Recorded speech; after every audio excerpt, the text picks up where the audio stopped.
Magandang araw, magandang hapon at magandang gabi sa ating mga kababayan sa iba't ibang panig ng mundong ito. Shout out sa inyo mga banateros, banateras worldwide at syempre sa mga kababayan natin sa Luzon, Visayas at Mindanao. Higit sa lahat doon sa iniinsulto na Sub-Saharang Mindanao. Shout out po sa inyo. Huwag po nating minamalit ang mga taga Mindanao ha. Dahil naku, malulupit yan. Sa katunayan, napakaganda ng Davao at iba pang panig ng Mindanao. So, yung mga vloggers po na inaapi at parang hindi parte ng Pilipinas ang Mindanao, kino-compare sa Africa, naku, baka tamahan kayo ng itkidlat. Okay? Okay. Sa ating mga kababayan dyan, huwag pong kakalimutan, tulong-tulong po tayo sa mga supporters ng Duterte. Ipagsigawan natin, bring home Duterte. Huwag po tayong hihinto na ipakalat sa buong mundo na dapat dito nililitis si Tatay Digong at hindi doon. Let's put pressure sa ICC. Mamaya ipapaliwanag ko po dahil meron pong konting komplikasyon patungkol dito. Mamaya po, paliwanag natin, okay?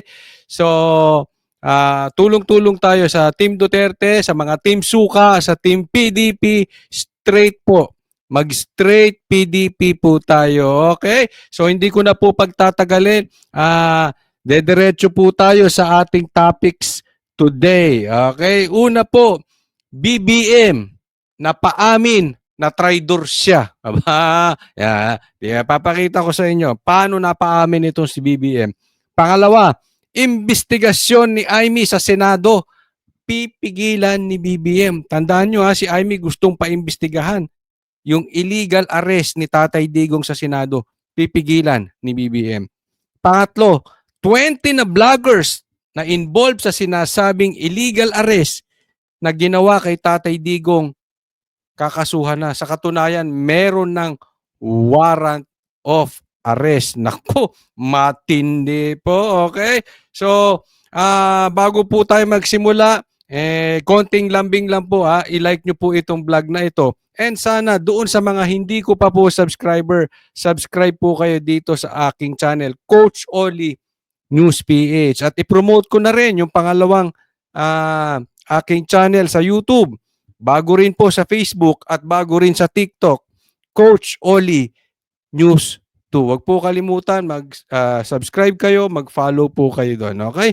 Di po na natin pagtatagalin dahil kay Coach Oli, bida ang balita. Unahin natin ito, BBM na paamin na traidor. Okay? Pasok! Po dapat mahinto ng utang na loob ang pagpapatupad ng batas.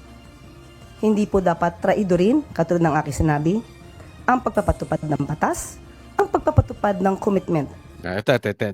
Nadulas dito Kasi ito si Attorney Claire masyadong madaldal, no? And alam naman natin na ito ay aso ni Marcos. Tanggapin na natin.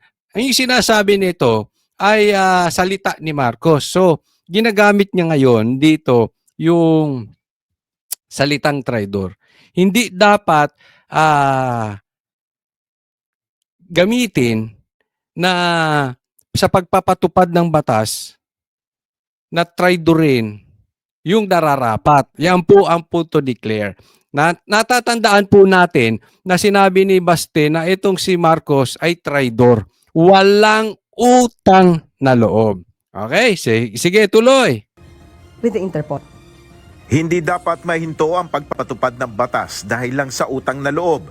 Ito ang sagot ng Malacanang sa pagtuligsa ni Davao City Mayor Sebastian Baste Duterte kay Pangulong Ferdinand Marcos Jr. kaugnay ng pagkakaaresto sa amang si dating Pangulong Rodrigo Duterte. Kahapon, binuweltahan ni Mayor Baste ang Pangulo at sinabing wala itong utang na loob kahit pa ipinalibing na nga ng dating Pangulo sa libingan ng mga bayani si dating Pangulong Ferdinand Marcos Sr. Wag yung kay utang kabubuton, ang imong amahan, gipalobong ang iyong ama pinalibing ng aking ama. sa akong amahan, pero ako Pero ang aking ama pinakulong mo. akong amahan, gipapreso nimo. Ayon kay Palace Press Officer Undersecretary Claire Castro, noong 2016 pa lamang ay tinanaw ng utang na loob ng dating senador at ngayon ay Pangulong Marcos sa Korte Suprema at kay Pangulong Duterte ang ukol sa bagay na ito.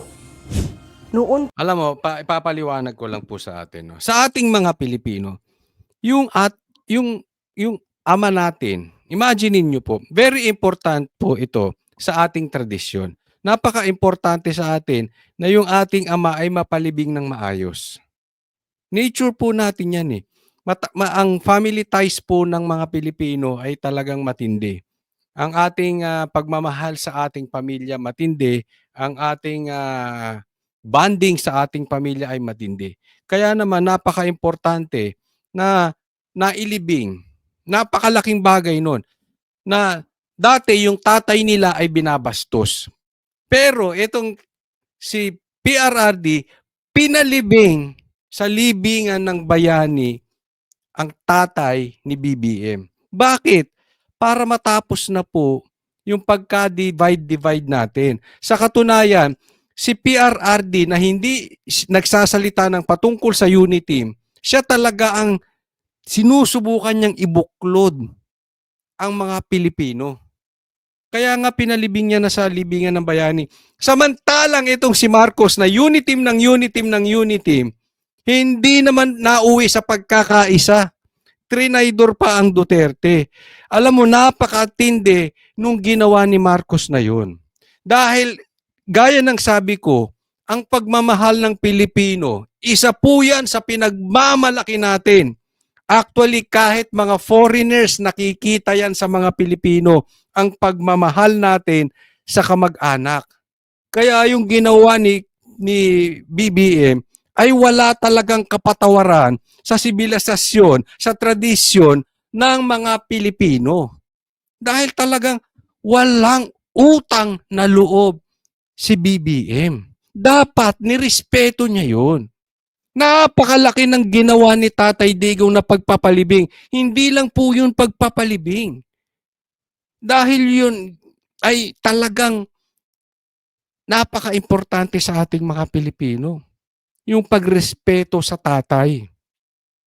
Sana man lang, eto si Marcos, eto si BBM, nirespeto man lang yung tatay ni Sara, which is si Tatay Digong. Yung po ang ibig sabihin dito, wala ka talagang respeto, wala ka talagang utang na loob, Marcos. pa po sila nagpasalamat. At sinabi nga nila, forever silang tatanaw ng utang na loob. Tingnan mo, sabi niya, nagpasalamat sila dati. Yun na ba utang na loob? At ang sinasabi ni Claire, forever silang tatanaw ng utang na loob. Excuse me po, Claire. Hindi po pagtanaw ng utang na loob yung ginawa ni BBM na sabi, actually sa interview, meron kaming interview kay Attorney Torion. At kanina lang sa Banateros na programa dyan sa SMNI at sinabi niya, wala pong red notice. Ibig sabihin sa Interpol, wala pong pinapa-aresto si PRRD. Wala po. Kaya po, talagang si Marcos matindi talaga. Sinungaling na, wala pang bayag, aminin yung kanyang pagsisinungaling. 'Di ba? Kung ipakukulong mo si PRRD, diyan sa ICC, dapat man lang panindigan mo magpakalalaki ka. Kung hindi mo pakukulong, dapat pinanindigan mo, ipinagtanggol mo. Dahil karapatan ng isang presidente, yung choice na yun. Pero gaya nga ng sabi, walang utang na loob to si Marcos.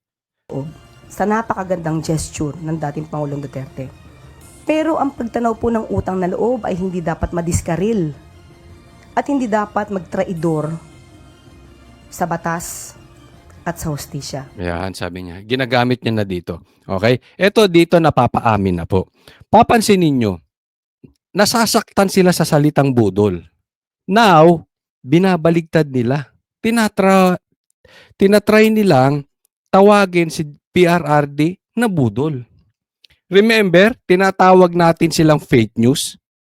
Ngayon, ibinabalik sa vloggers natin na ang vloggers ni Duterte, ang mga vloggers na sumusuporta kay Duterte, excuse me, ay fake news.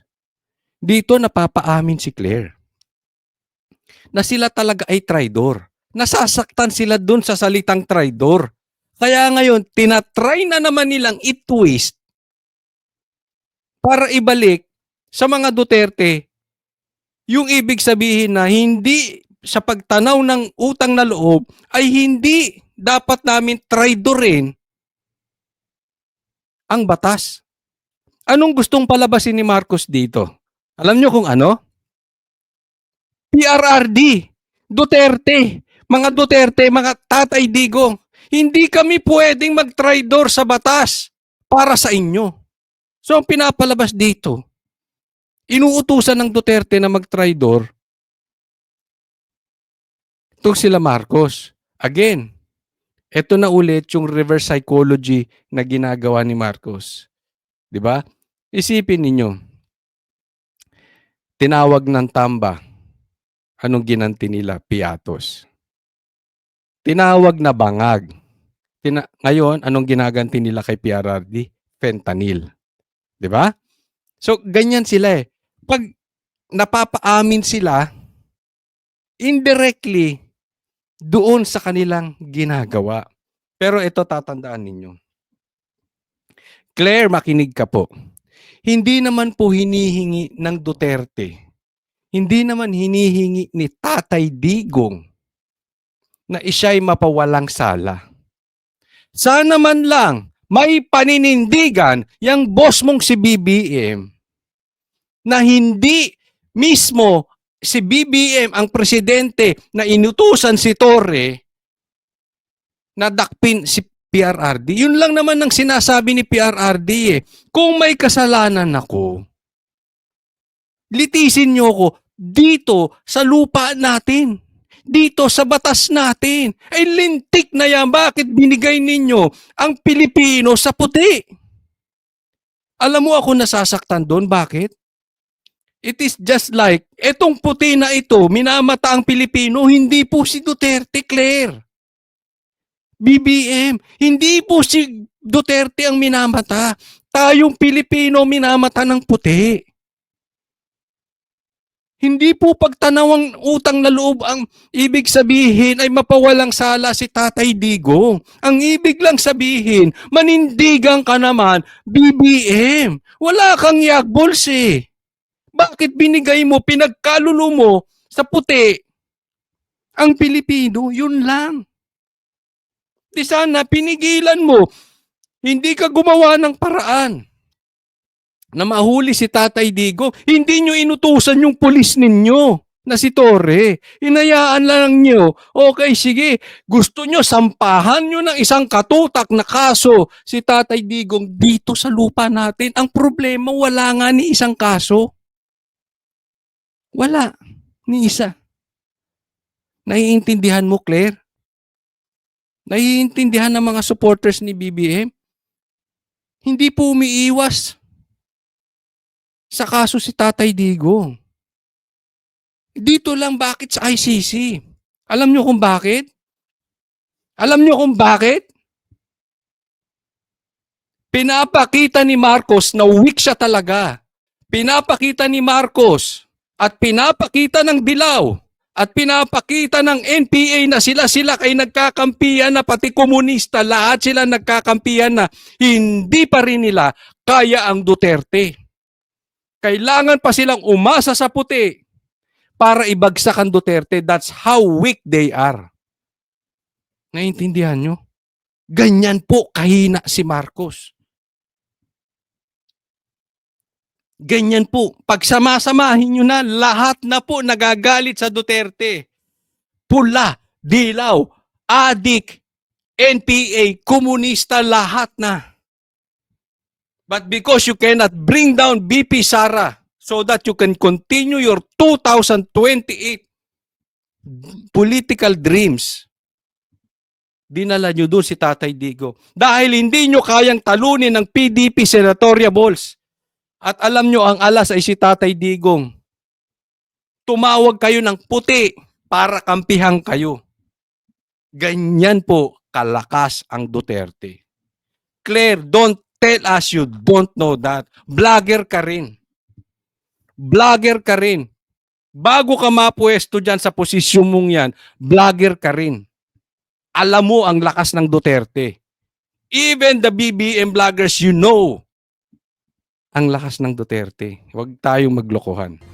Sa kabila nito, nilinaw ni Yusek Castro na ang pagpapalibing kay dating Pangulong Marcos ay naaayon sa batas na kapareho lamang sa ginawa ng pamahalaan na makipagtulungan sa international Mali po, mali ka na naman, Claire. Naaayon nga sa batas. Tingnan mo. Naaayon daw sa batas yung paglilibing kay Ferdinand Marcos Sr. Pwede. Pero bakit? Ilang presidente nang dumaan, napalibing ba? So don't tell us about batas-batas lang. Kailangan may kamay ang presidente para gumana yan. Total, kinumpir mo na rin ang pagkakahuli kay PRRD. Same thing, hindi lang yan batas-batas. Clear. Kailangan may kamay dyan ng presidente. So, yung pagkahuli kay PRRD, may kamay ng presidente. Anong ginawa niyong ganti sa pagpapalibing kay Marcos Sr.? May kamay yan ni Tatay Digong. Ikaw pa nag-compare, nahuhuli kayo sa sarili ninyo. Oh. Kahit nasa batas yan, gaya ng sabi ni Marcos, he will not lift a finger. Hindi siya magfi-finger. Anong ginawa mo? Pininger-finger mo. Para mahuli si PRRD. Anong hindi ka maglilift ng finger? Sa sobrang finger mo, nanigas si Torre, napakayabang, hinuli si PRRD, dinala sa ano? Tingnan yung kalokohan. Again, may kamay ang presidente. Criminal Police Organization o Interpol. Ang pagpapaaresto naman po o pagsusurrender kay dating Pangulong Duterte sa ICC ay meron din pong kaugnayan na batas at meron po tayong sinusunod na commitment para sa Interpol. Inirerespeto Sabihin mo, walang paninindigan. Tinanggi niya ng papapasukin ng ICC, pinapasok pa rin. naman ng Malacanang ang mga protesta ukol sa pagkakaaresto sa dating Pangulo. Ngunit paalala ng palace official sa mga nagpoprotesta, iwasan lamang lumabag sa mga umiiral na batas. Hindi po natin mawawala sa kanilang damdamin, kaya po ay normal dahil po may naging pangyayari sa kanilang malamang iniidolo at panatiko po sila. Bastos talaga, bunga. Bastos talaga bunganga nito, no? Ano bang sinusubo nitong alin na ito? May pagkabastos eh. Hindi naman natin sila masisisi dahil sa iniinudulo nila at panatiko. Hindi po. Hindi dahil sa pagiging panatiko kami. Oo, iniidolo namin. Pero hindi yung panatiko na ibig mo sabihin wala na kaming katwiran. Hindi.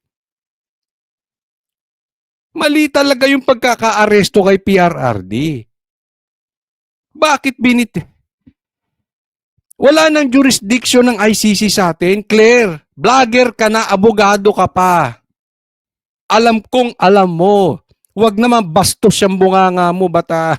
Hindi ko maintindihan kung bakit ganyan ang kabastos ang lumalabas sa bibig bunganga mo. Ng isang leader, hindi po natin pipigilan ang ganilang pagsasabi ng kanilang mga damdamin. Huwag lang po sigurong lalagpas na magkakaroon po ng alarma at masasabi po natin na yan po ay sedition or inciting to sedition na po. Nel Maribuhok, UNTV News. Ay nako, punta po tayo sa next topic ha. Tingnan natin to, topic number 2. Investigasyon ni Aimee sa Senado, pipigilan ni BBM. Hindi naman daw pipigilan ng Malacanang ang mga opisyal ng gobyerno na iimbitahan sa gagawing investigasyon ni Senadora Aimee Marcos kaugnay sa pagkakaaresto kay dating Yan. Pangulong Una pa lang no? Ano sabi? Hindi naman pipigilan ng Malacanang ang pag-iimbestiga ni Aimee sa Senado patungkol sa maling pag-aresto kay Tatay Digong. Doon pa lang nakakatakot na. Alam niyo kung bakit? Lahat po ng nangyayari kabaliktaran sa sinasabi ni BBM. Una, anong sabi niya? Hindi pa papasukin ng ICC. I will not lift a finger. Nakapasok ba? Andun na nga si Tatay Digong, pinaaresto. Ano sabi ni Boying? Hindi sila makikipag aarestuhin pa ang ICC pag andito sila at illegal po yun at dapat dumaan sa korte. Pinadaan ba sa korte? Hindi. Anong sabi ni BBM? Hindi pa papasukin ng ICC, hindi pa papasukin ng EDCA. Pinapasok ba? Oo. Anong sabi ni Marcos? Hindi siya pabor sa impeachment. Unang pumirma sa impeachment, anak niya. At ang huling pumirma, pinagitnaan, pinsan niya. Anong sabi ni Marcos? Ni BBM? Walang pumasok na armas sa KOJC. Ni isa. May pumasok ba? Ang dami. Napakaraming armas na pumasok sa KOJC. Kaya nakakatakot to. Tandaan nyo, malalaman ninyo kung ano ang plano ng gobyernong ito. Pakinggan ninyo ang thermometer natin, si BBM. Kung ano sinabi ni BBM, baligtarin ninyo. Yun ang mangyayari. Kaya yung sabi niya, hindi niya pipigilan to, pipigilan niya yan. Duterte. Tiwala naman daw kasi silang masasagot ng mga opisyal ang mga pagsisiyasat dahil naaayon umano ito sa... O paano, Claire? Kung pigilan ni BBM, pagtatanggol mo pa rin? Pikit mata mong ipagtatanggol? batas. Lalo na yung paghahain nila ng warrant. Ayon kay Communications Undersecretary Claire Castro, igagalang daw ng palasyo ang nais ng senadora. Malaya naman daw ang presidential sister na magpatawag ng investigasyon in aid of legislation. Kung yan po ang nais ni Senadora, she's free to do that. If the inquiry is in aid of legislation, we will respect. Ayan, delikado. Irerespeto daw nila yung gusto ni Amy na magpatawag in aid of legislation. Naku, malabo na naman yung investigasyon. Alam mo, sa katunayan, hindi na ako believe dito kay Amy. Sabi nga, ano pang iimbestigahan mo? Labas na sa lahat ng social media. Baka gagamitin mo lang yan, yung Senate investigation na yan, dahil sa lahat po, tandaan nyo to, sa lahat po ng kandidato sa under BBM na senator, ang pinakamalaking ibinagsak si Amy. It shows, ganun po kahina ang kapit ng Marcos sa Pilipinas. Ganun kahina yung kanilang paninindigan na tama ang pagkakaaresto kay Tatay Digong. Hindi po. Alam ng Pilipino, mali yun. Kaya nga, alam mo sa survey, lahat sila humina. Bumaba sila sa survey. Ang kanilang percentage bumaba. Pero ang pinakamalaking binaba si Amy. So ako wala akong tiwala dito kay Amy. Until kumalas ka dyan sa team ng kapatid mo and then call out for drug test. Until now, hindi mo kino-call out ng drug test yung kapatid mo. Anong sabi ni PRRD? Bangag yung kapatid mo. Ta simple naman eh. Kung hindi bangag, bakit hindi mag-drug test? Di ba? Para tapos ang usapan. Until now, hindi nagpapadrug test. Si Amy, hindi mo kino-call out yung kapatid mo. Magpa-drug test. Second, merong chismis na na-hold si Lisa sa Amerika. Hindi ko sinasabing totoo yun. Hindi ko sinasabing hindi totoo. Pero, bakit kasi hindi mag-live si Lisa? Tapos na ang issue. Kasi puro pictures ang lumalabas. Di ba? Ewan ko as far as I'm concerned, baka hindi ko lang na-research, ilagay nyo po dyan, tama ba? Bakit hindi mag-live si si Lisa? Ang daming mong kakutsabang mainstream media na mga sip-sip sa'yo. Ba't hindi ka mag-live through their media? O eto ko, mga pictures kayo, ano sinasabi nyo nakahold ako? Andito, papasyal-pasyal ako. Wala di ba? Kaya nagdududa ang taong bayan. Again, I'm not saying totoo to o hindi. Ang tanong, bakit tayo mag-live? Hindi ko rin sinasabing totoo kung bangag si Marcos or hindi. Bakit hindi magpa-drug test? Di ba? Simple. The request of Senator Amy. We just complied with all the requirements with the law regarding the arrest. Abogado ka, Claire, alam mo. Paano nag-comply? Ni hindi nyo pinaharap. Ni hindi nyo pinaharap sa korte. Bago nyo dinala doon, dapat pinaharap nyo sa korte. Alam mo yan, Claire? Ano ka ba? Bobo ka bang at abogado? Hindi ako naniniwalang bobo ka. Alam mo yun. Tapos sasabihin ninyo, kasi ang competent judicial ay ang DOJ. Kailan naging judicial ang DOJ? Nabuwang na ba talaga itong si Utoy? May sasabihin niya DOJ, competent judicial na yon. Pambihira naman. Do you really honestly believe na tama yun? Competent judicial ang DOJ? Kailan pa? Claire, kailan pa? Gumising ka naman, huwag ka magbobobobohan. Para naman kay dating Supreme Court Justice Antonio Carpio, pwede daw magpaimbestiga si Senator Amy Marcos, pero hindi naman daw yan makakaapekto sa anumang desisyon ng Senado sa paglilitis ng International Court sa dating Pangulo. May sapat na raw kasing kapangyarihan ang ICC na ituloy ang kaso. Malakas rin umano ang testimonya mula mismo sa mga miyembro ng tinatawag na Davao Death Squad. Alam mo, eto yung sinasabi nila dyan, ha? Ganyan ang pinapalabas nila na kahit ano pang desisyon, ganyan po nila minamind conditioning ang mga korte natin and at the same time yung mga Pilipino. Na kahit na anong desisyon ng korte natin, wala na dito si PRRD. Hindi pwedeng utusan ng korte natin ang ICC ibalik si Tatay Digong. May tama naman din yun. Pero pwedeng utusan ng korte natin ang gobyerno na i-request, again, request lang, na i-request ang ICC na ibalik si Tatay Digong. Diba? Pero, magpakatotoo tayo. Alam natin, hindi mangyayari yun. Mas posible pang, ito'y kasing labo ng pagputi ni Torre. Malabong mangyari. Napaka-imposible po nun. So, hindi gagawin ni BBM kahit sabihin ng korte hindi yan susunod na gawin lahat ng nararapat para maibalik si Tatay Digong. Hindi gagalaw yan si BBM.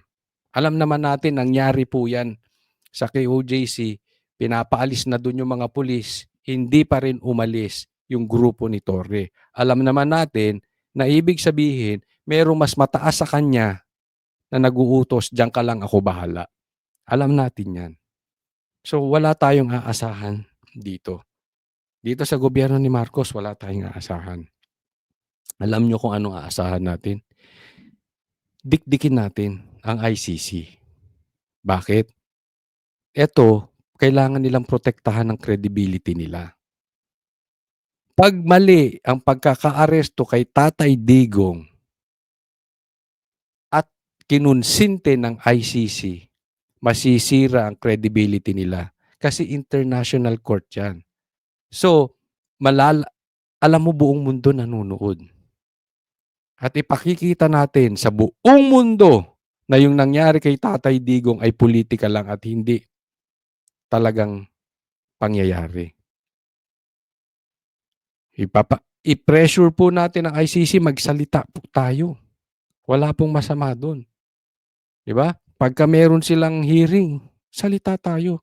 Kasi dito sa gobyerno ni Marcos, wala tayong aasahan. Ipakita natin na yung sa buong mundo.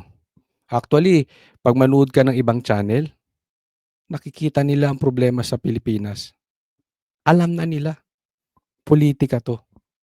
maraming channels na nagko-cover about this. Maraming vloggers, foreign vloggers na sinasabi, this is political.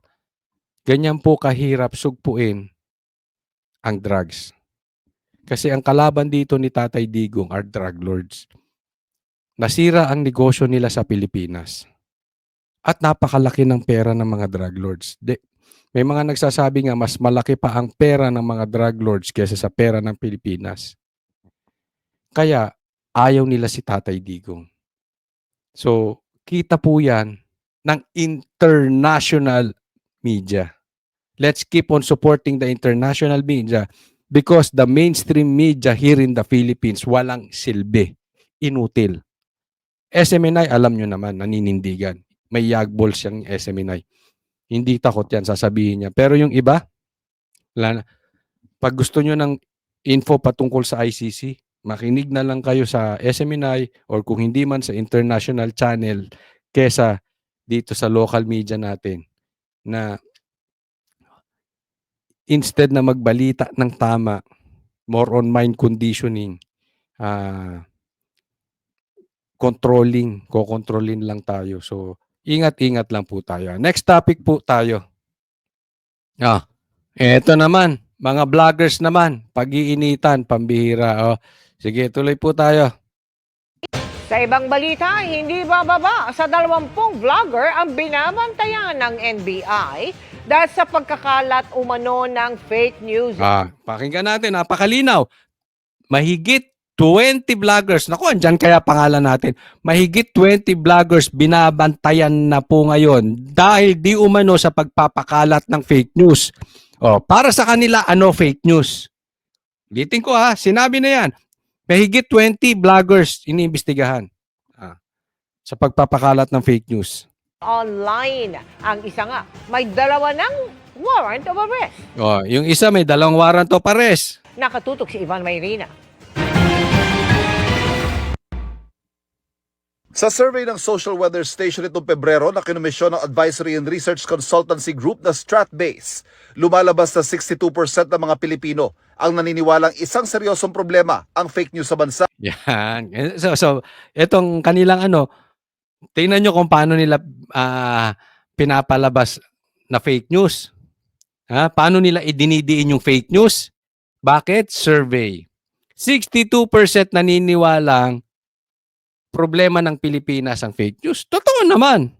Sige, I will agree with you. Pero dyan nila sinimulan tingnan nyo, i-discarte nitong GMA. Dyan nila sinimulan. 62% problema na. Sangayon na problema ang fake news. Tanong, sino yung mga fake news? Karamihan din sa mga Pilipino, hirap daw na matukoy kung ang impormasyong kanilang napapanood, naririnig o nababasa ay peke o mali. 22%. Hindi nila maalaman kung peke or mali or fake news. Paano malalaman ang fake news? Isinagawa ang survey nitong February 15 to 19, 2025 gamit ang face-to-face interview sa mga rehistradong botante edad 18 pataas at may plus-minus 2.31% margin of error. Ang National Bureau of Investigation binabantayan ang hindi raw bababa sa 20 vloggers na nagpo-post ng umano'y fake news sa social Alam natin sino-sino to. Ang tutukuyin na naman nila. Hindi bababa ng 20 fake news vloggers. NBI, pasok! media. May hawak daw silang listahan ng vloggers at kanilang mga pinost itong mga nakarang araw at pag-aaralan ng posibleng nilang pananagutan. Walang binanggit na mga pangalan ng NBI, pero kabilang daw dyan ang isang vlogger na nakabase sa Amerika na ayon sa NBI ay may 2 warrant of arrest sa kanila. Cyber libel, papasok sa cyber libel, papasok sa inciting to sedition.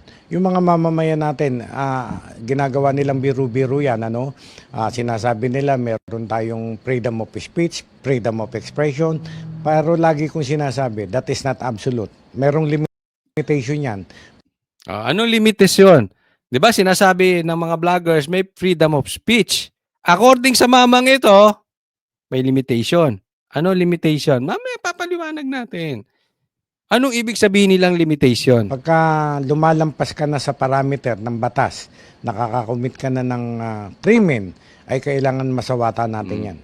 Ang Malacanang na isa rin sa mga prioridad ngayon ng paglaban sa fake news, nakikipag-ugnayan sa NBI sa mga posibleng hakbang. It is very obvious that more fake news are lingering. Dumadami ang fake news. Maybe because of the present situation regarding the arrest of former President. Ayan, lumabas na.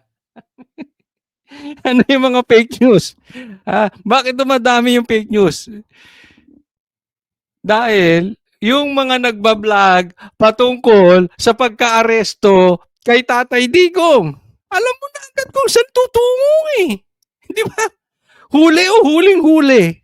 Sabi ko sa iyo, sa kadaldalan nitong alin na ito, dinalaglag niya. Sa bagay, may utos to ng amo niya. Tatahol ba to kung hindi siya pinatatahol ng amo niya? Di ba? Obvious. Ano yung fake news sa kanila? Yung nagdi-declare na illegal arrest yung ginawa kay Tatay Digong. Bakit dumadami? Dahil sa pagdami nung pagko-cover doon sa illegal arrest kay Tatay Digong. Tinukoy niya na eh. Di ba? Ay, sino yun? Di mga DDS vloggers. Yung mga naniniwala na illegal ang arrest ni Tatay Digong. Yun ang fake news sa kanila. Yun ang pagdami ng mga fake news vloggers. At yun din, yung wala na sa batas. Teka muna. Kung kami naniniwala, wala talaga sa batas yung pagkaka-aresto. Anong gusto nyo? Sip-sipwet kami kay Marcos? Hindi na. Kaya sabihin namin yung totoo. Hindi naman kami katulad dyan ng iba na mabigyan lang, para mabigyan ng pwesto, kailangan sip-sip kami. Hindi naman kami katulad ng iba dyan na para mabigyan ng promotion, sip-sip kami. Hindi namin kailangan i-cover namin si Marcos. Hindi namin siya kailangan ipagtanggol. Kumikita kami ng sarili namin sa YouTube. Malinis po yun. Hindi namin kailangan sumipsip. Doon lang tayo sa tama. Kahit magtanong kayo sa abogadong nasa gitna, yung walang kinakampihan, sa AFP na nasa gitna, sa pulis na nasa gitna, lahat ng nasa gitna, itanong ninyo, yung mga eksperto, sasabihin illegal arrest yung ginawa kay Tatay Digong. Bakit binitbit nyo, dinala nyo sa puti? Yun ang totoo nun. Tama, huli itong mga to. Hindi po kayo naghahanap ng solusyon patungkol sa fake news. Ginamit nyo pa na 62% na problema ang fake news. Hindi. Hindi kayo naghahanap para masolusyonan yung problema na yan. Ang hinahanap nyo, paano bubusalan ang mga Duterte vloggers? Yan ang totoo dyan. Huwag na tayong paka-ipokrito. Galing na sa'yo eh. Duterte. Dating ES Medialdea, nakita po natin kung paano po ba niya nabanggit na nawawala ang dating Pangulong Duterte na yun po ay pinasinungalingan mismo ng ICC. Hindi, ang sinabi ni Medialdea, nawawala, hindi, wala talaga dun eh. Di ba? I mean, dinala ka doon para bantayan si Tatay Digong. Tapos tatanungin ka ng media, ano sasabihin mo? Wala doon.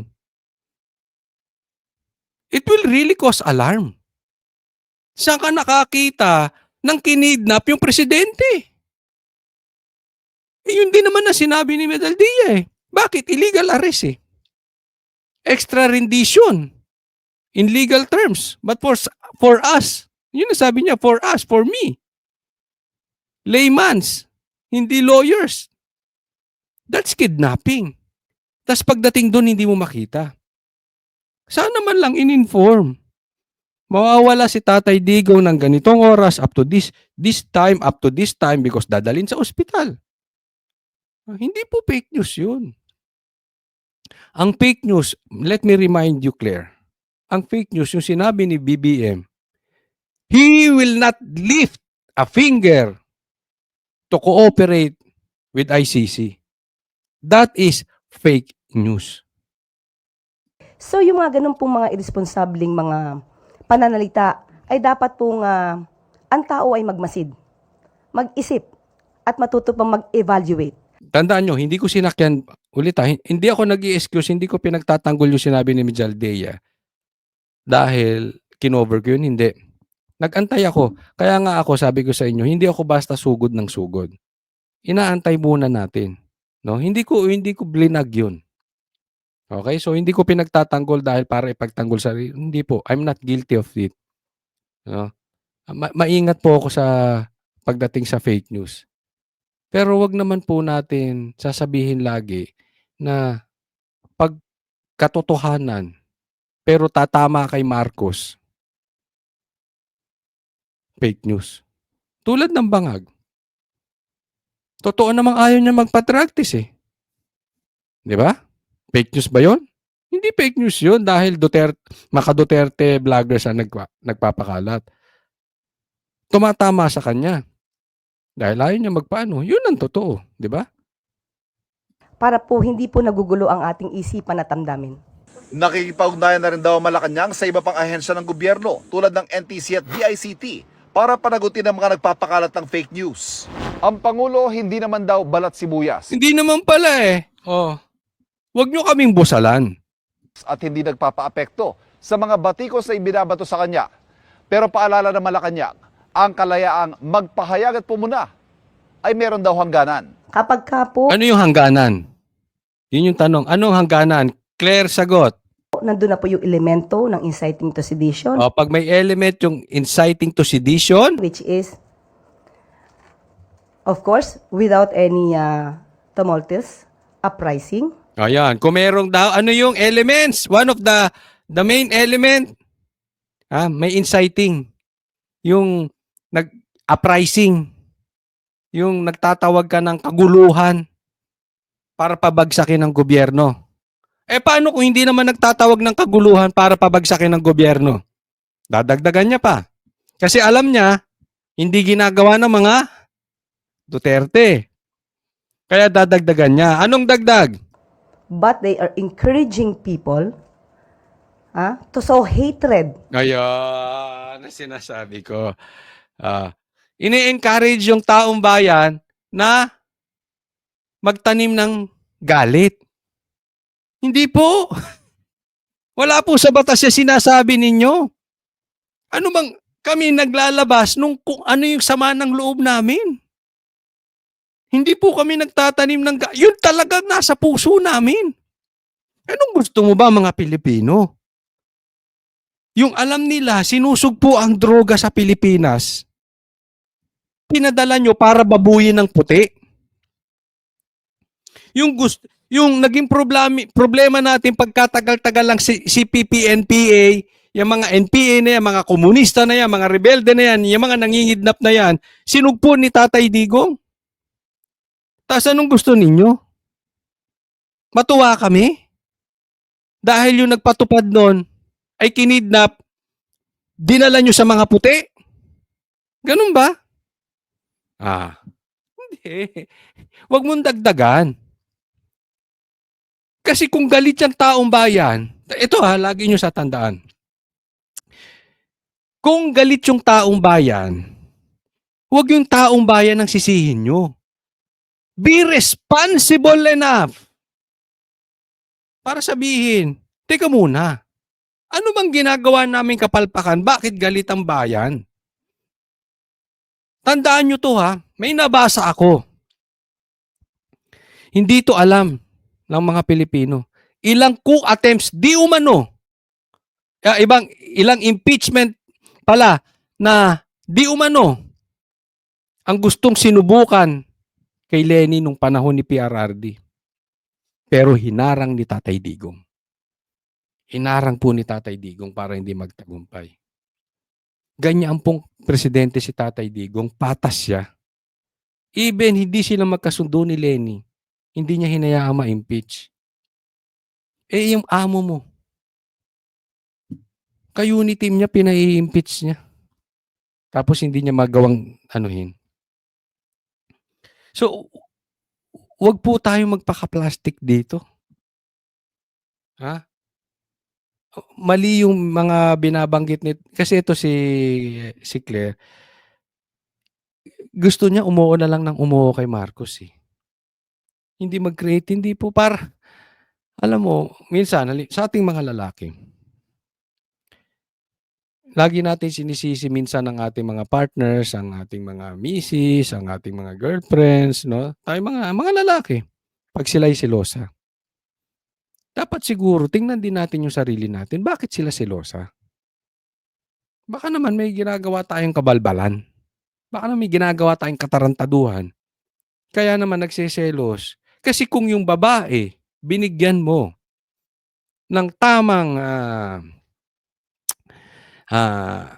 confidence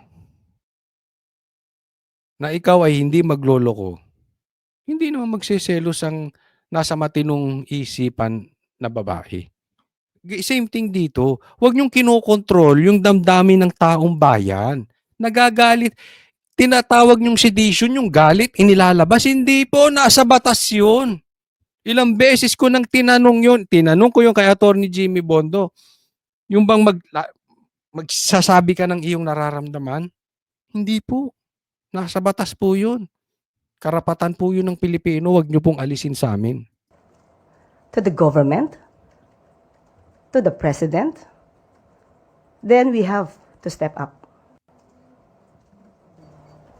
Tinan mo inisip nito. Pag nagki-create ka daw ng galit sa gobyerno, we have to step up. Tama ka doon, Claire. You have to step up. What? In performing your duties to the Filipinos. Hindi to step up sa pagbubusal sa mga vloggers na naniniwala sa mga ginawa ni Tatay Digong. Hindi po trabaho hinahanap ninyo. Diktador po ang hinahanap ninyo. Pinipigilan nyo ang taong bayan. Alam nyo, hindi. Sasabihin ko sa inyo, mabusalan nyo ako? Mabusalan ninyo ang 20 na vloggers? Ilan ang bumoto kay BP Sara? 32 million. 32 million minus 20. Marami pang magsasalita. Tandaan mo yan.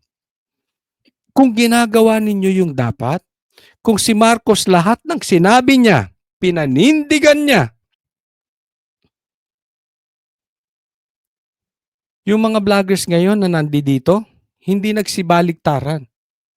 Yan po ay kami lang pong banateros hindi nabudol eh. Ayaw talaga namin kay Marcos from the get-go. Because alam namin, sinabi ni Tatay Digong ang problema dyan. Kay BBM, nakinig kami. Yung iba po nabudol. Pero kung ginawa ni Marcos, yung mga pangako niya, yung mga vloggers na yon, hindi lumipat. Kung ginawa niya yung continuity. Kung sinisugpo ninyo ang mga rebelde, mga NPA. Kung walang droga sa Pilipinas. And higit sa lahat kung nagpa-drug test si Marcos. Wala tayong problema. Napahiya nyo pa kaming mga banateros. Ha?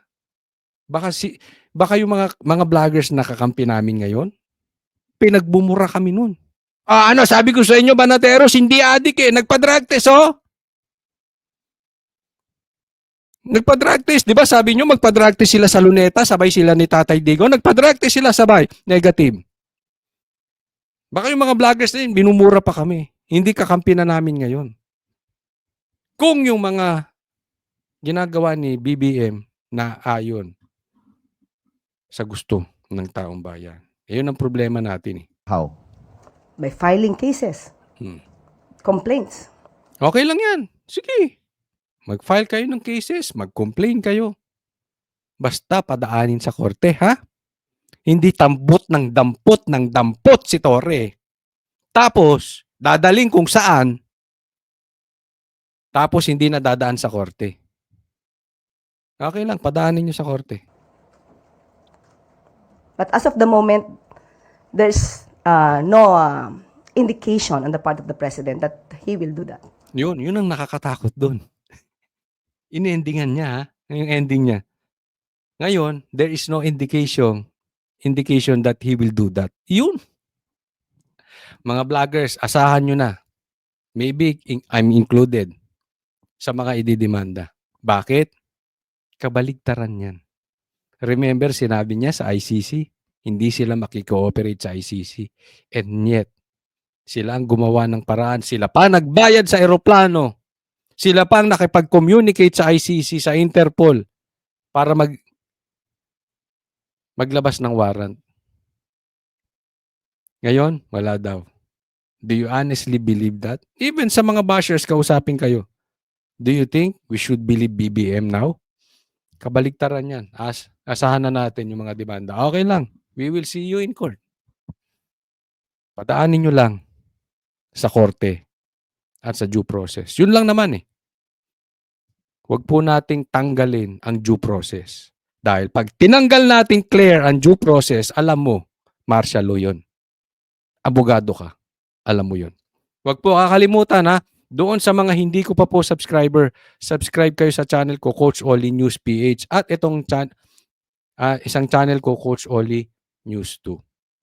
I-like nyo na rin po itong video na to. Maraming salamat para sa Diyos at Pilipinas nating mahal. God bless everyone.